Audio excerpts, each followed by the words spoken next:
it is Jessica and Stacy with Chapter Chicks. We are here to do Novel Notions number 5. This one is over the publication of the book, basically the look, the details of the book.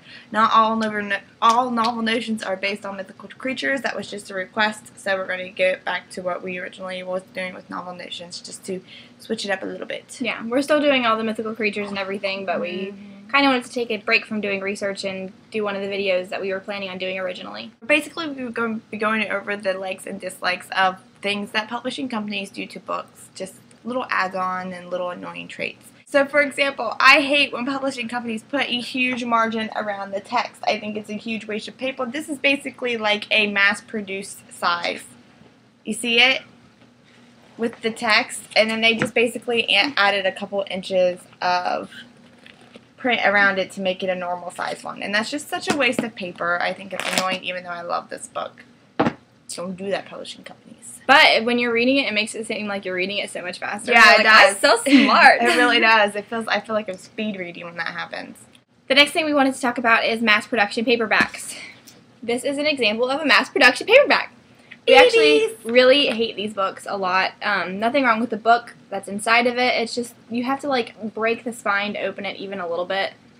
And the words are so tiny. Tiny.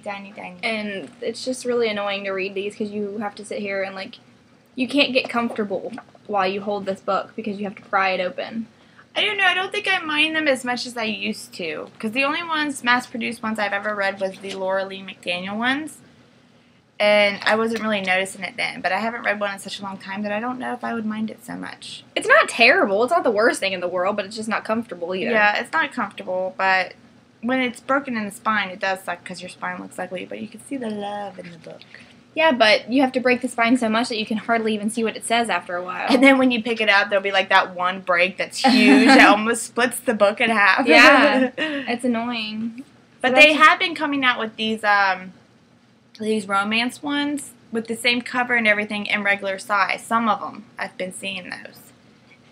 Well, they should always do that because I don't think anybody really likes these. Another big debate is the hardback versus the paperback.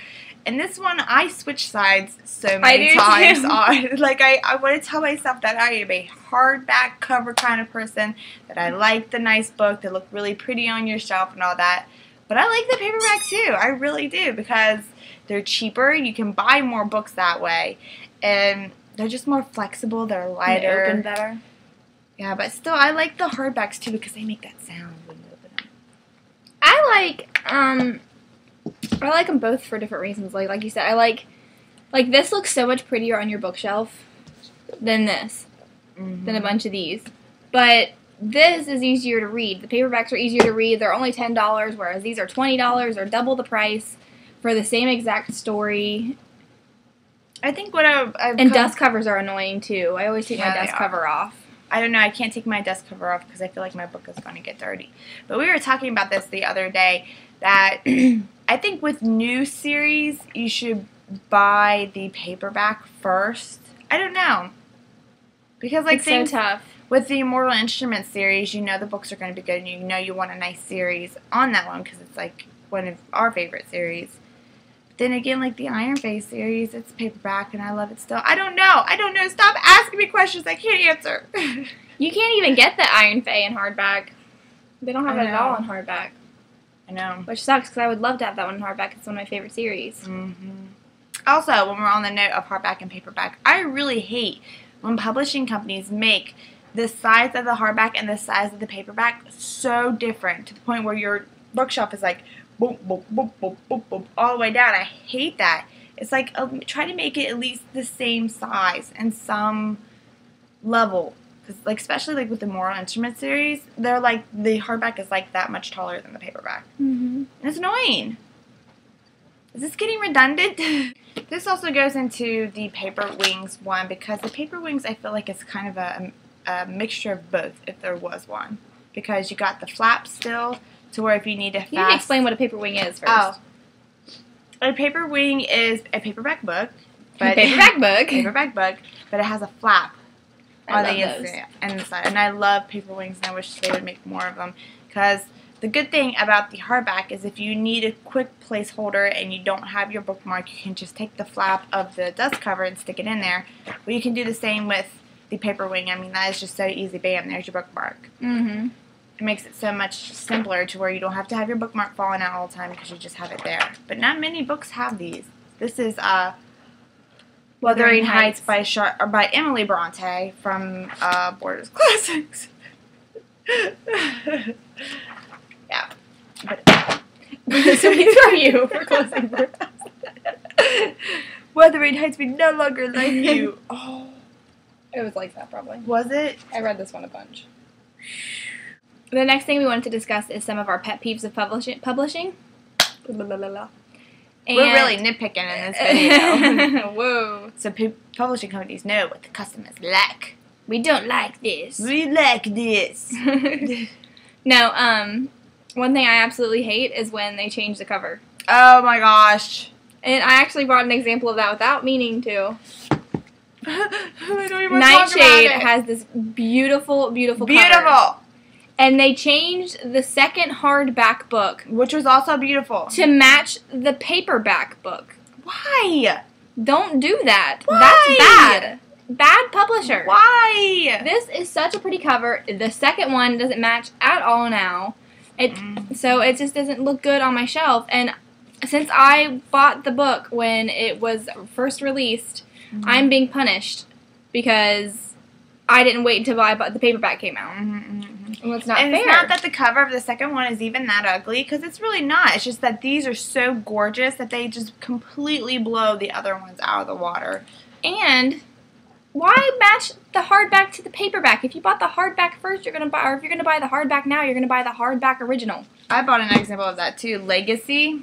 Oh, so infuriating. Look how beautiful this book is. Jessica doesn't like this book as much as I do, but I think this book is just visually beautiful, and they changed publishing companies. So it's not one publishing company's fault, but the new publishing company who is printing the second and third book, they're now in only the paper, and it's like a little paperback one too, like this big, and completely different, like very YA-ish covers.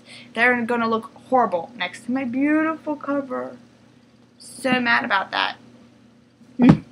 We don't like that publishing company. I don't know anybody that does like that, though. Like, I can't think of one reviewer or one reader who says, I really like when they change covers midway. You know what I think why they do it is that they get the first wave of people hooked in, like with the Nightshade. Like, everyone's seen that cover and was like, bam, I loved it, and picked it up. But there was a lot of, there is probably some people who that didn't catch their eye. So then they changed the cover so it would catch more people's eyes, and more people would pick it up, but then you're already hooked on the story because you got the first one. So now am I expected to go back and buy the other one? Another thing that really makes me mad is, what company is this? Philomel.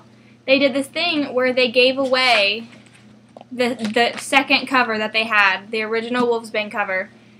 They gave away the dust cover, but it was only for like a limited amount of time, and I didn't know about it. For the second one? I thought they gave away the dust cover to cover this one up. No, they gave away the dust cover of the second one, and you could put it over your other one.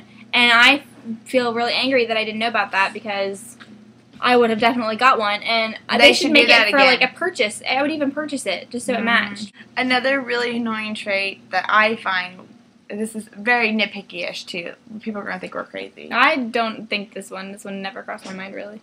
I hate when they put the name of the book right there at the bottom, especially on the right side of the column, because here you're reading, you go down to the next line, and then there's hush hush. Throughout this whole book, every time I got to the bottom, I'm like, Patch was guilty, hush hush. Every time. It got so annoying. I hate when they do that. Put it on the other side of the page, or put it at the top of the page. I don't like it when it's in the bottom.